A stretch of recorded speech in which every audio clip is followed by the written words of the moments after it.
कुछ घंटे बाद चंद्रयान 3 चांद के दक्षिणी ध्रुव की सतह पर लैंड करेगा। चंद्रयान 3 की लैंडिंग पर पूरी दुनिया की निगाहें होंगी, क्योंकि चांद के जिस दक्षिणी ध्रुव की सतह पर यह लैंड करेगा उसके बारे में अब तक कोई जानकारी नहीं। जो एक नेवर गिव अप वाली जो एक परमात्मा की एक ये आई है धारा, ये बहुत ही अच्छी वाली बात है और इसके लिए हम हमारे आदरणीय प्रधानमंत्री जी को भी नमन करते हैं कि आज उनके नेतृत्व में भारत हर क्षेत्र में प्रगति कर रहा है और हर क्षेत्र के लोग थोड़े आत्मविश्वासी हो गए हैं और इसलिए बहुत खुशी मिलती है कि कहीं भी हों भारत को जो प्यार करने वाले हैं उनके लिए ये बड़े गर्व का पल है कि चंद्रयान अपनी कक्षा में उतरने वाला है। जबकि अवस्थाएं, साइंस, विज्ञान ये बहुत विकट बात है, लेकिन इनमें भी हमारे भारतीयों के मस्तिष्क को मैं नमन करता हूं कि वो बिल्कुल डटे हुए हैं मेहनत करके और पीछे से उनको सहारा मिल रहा है हमारे आज के नेतृत्व का। तो दोनों एक बार फिर से रुक कर लेते हैं आकाश सिन्हा का, जो हमारे साथ लगातार बने हुए हैं। आकाश, लगातार हम देख रहे हैं दुआओं का दौर जारी है, सब यही चाहते हैं कि हमें इस बार मिशन में कामयाबी मिले, लेकिन हम ये भी समझना चाहेंगे कि चंद्रयान 2 से कितना और कैसे अलग है चंद्रयान 3 का ये जो प्रज्ञान रोवर है वो कितना अलग है और हमने अपनी गलतियों से कितना सीखा है इस बार। तो जहां तक अगर सिर्फ रोवर की बात है, रोवर में चंद्रयान 2 और चंद्रयान 3 के रोवर में बहुत ज्यादा फर्क नहीं है।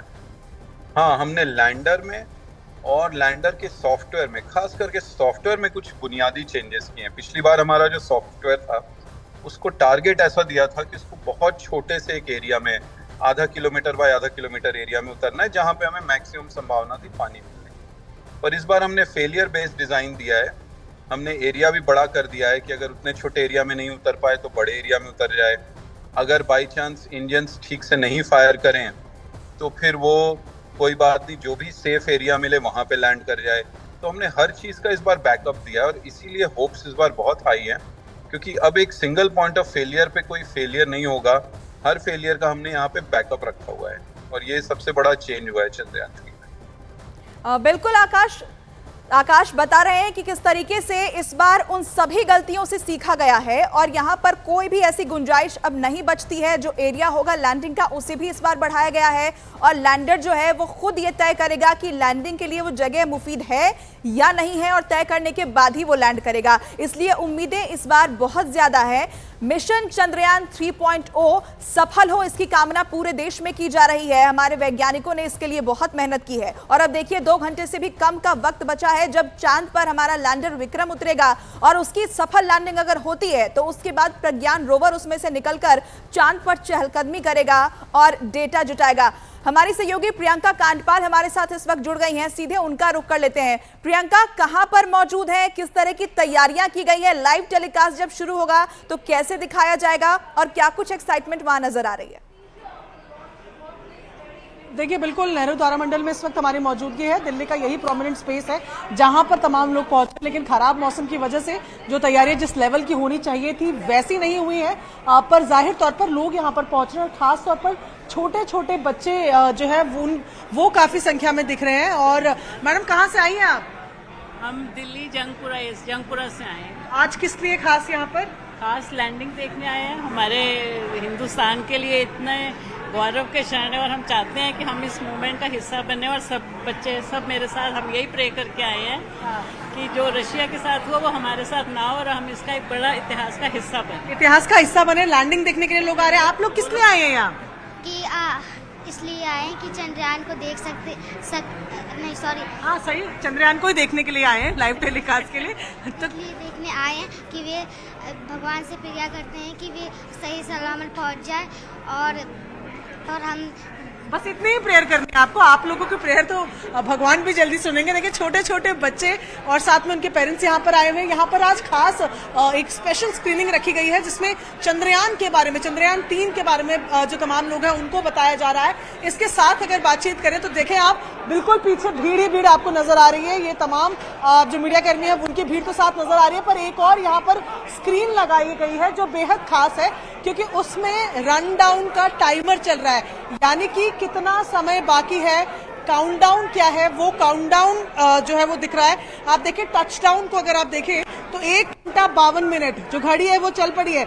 1 घंटा 52 मिनट में टचडाउन हो जाएगा और यहाँ पर इसी तरीके की 2 स्क्रीन लगाई गई है, नीचे लगातार लाइव फीड आती जा रही है। तो नेहरू तारामंडल एक ऐसी जगह है जहां पर इस तरीके के इवेंट्स के लिए लगातार लोग जो है वो घरों से निकल कर आते हैं और ऐसे में इसी हिसाब से यहाँ पर पहले फिल्म स्क्रीनिंग और लोगों के देखने के लिए इस तरीके की स्क्रीन्स का इंतजाम किया गया है। जी आकाश भी हमारे साथ बने, एक बार फिर से उनका रुख करते हैं। आकाश, हमने क्या अपने लिए मुश्किल मिशन चुना है? हम दक्षिणी ध्रुव पर अगर लैंड करने जा रहे हैं, अगर इसमें सफलता मिलेगी बहुत बड़ी बात होगी, भारत पहला देश बनेगा, लेकिन हमने साउथ पोल का चुनाव क्यों किया है? हमने हर बार जब भी कोई देश वहां उतरा है हमसे पहले तो उसने इक्वेटर के पास उतरना तय किया। हम साउथ पोल पर अगर लैंड कर रहे हैं, मुश्किल होने वाली है, लेकिन ये चुनाव क्यों किया गया? मैं चाहूंगी जरा ये भी आप दर्शकों को समझाइए। तो इसके पीछे ना एक हिस्ट्री है। आप ये देखिए 50 साल से ह्यूमंस चांद पे जाने की कोशिश कर रहे थे, नासा रशिया लोग जा रहे थे, पर जब चंद्रयान 1 मिशन गया तो पहली बार ह्यूमैनिटी ने पानी ढूंढा चांद पे, और वो भी इतना पानी कि करीब 600 बिलियन लीटर पानी होने की आशंका है लूनर साउथ पोल पे। मतलब वो इतना पानी है कि आप डल झील को भर सकते हैं उससे, और इतना पानी होने का मतलब है कि वहां पे ह्यूमन सिविलाइजेशन बसाई जा सकती है, उसको हम इंटरनेशनल स्पेस स्टेशन की तरह यूज कर सकते हैं, ऑक्सीजन बनाया जा सकता है, हाइड्रोजन बनाया जा सकता है, हाइड्रोजन रॉकेट फ्यूल के लिए। तो ये एक गेम चेंजर है, और इसके वजह से भारत ही नहीं, आप देखिए कई सारे देश में एक नई लूनर रेस शुरू हो गई है। सब लोग अब लूनर साउथ पोल पे ही जाना चाह रहे हैं, और इसका क्रेडिट इसरो के चंद्रयान मिशंस को जाता है।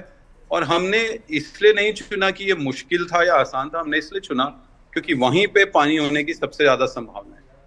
बिल्कुल, तो पानी की संभावना सबसे ज्यादा अगर कहीं है तो वो चांद के दक्षिणी ध्रुव पर है, और इसीलिए भारत वहीं उतरने की तैयारी में है और अब से कुछ घंटे में वहां पर लैंडिंग भी सफल होगी, ऐसी कामना की जा रही है। हमारे साथ हमारे सहयोगी अमित जुड़ गए हैं, उनका रुख कर लेते हैं। अमित, आपकी मौजूदगी कहां पर है? किस तरह की तैयारियां वहां पर की गई है लाइव स्ट्रीमिंग को देखने के लिए, जो करीब 5:20 पर शुरू होने वाली है? कैसी एक्साइटमेंट है लोगों के बीच?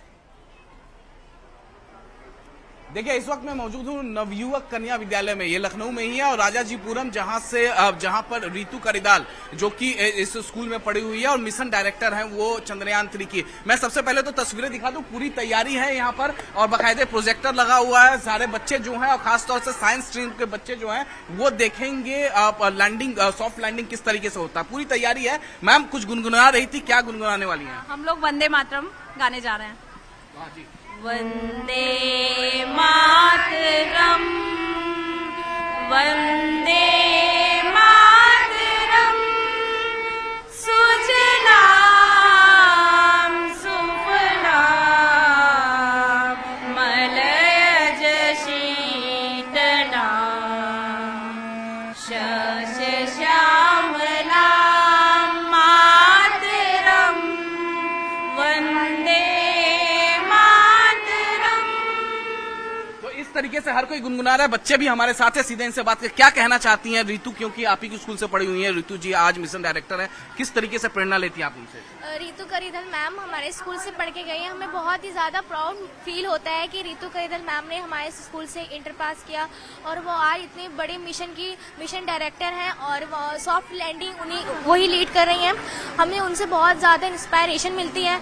जब वो 2019 में यहाँ पे आई थी तो मैं उस फंक्शन में थी, उन्होंने हमें बहुत ही ज़्यादा इंस्पायर किया था। क्या क्या कहा था उस समय उन्होंने? उस दिन उन्होंने ये कहा था कि उन्होंने अपनी मेमोरीज याद करी थी। उन्होंने कहा था कि मैं यहाँ पे साइकिल खड़ी करती थी, इस गैलरी में खड़ी होती थी, इस तरीके से उन्हें अपने बारे में बताया था।